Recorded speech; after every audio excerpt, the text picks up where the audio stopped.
Facing the problem where Acrobat shows a running instance of Acrobat has caused an error. This happens when multiple instances run or temporary files are corrupted.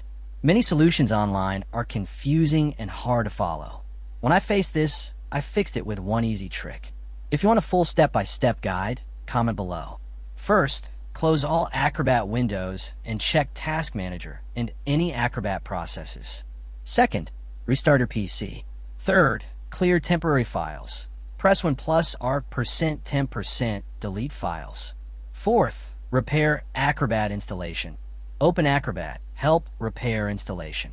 Fifth, update Acrobat to the latest version. Sixth, uninstall and reinstall Acrobat if needed. This is Rexished. Comment for the full guide.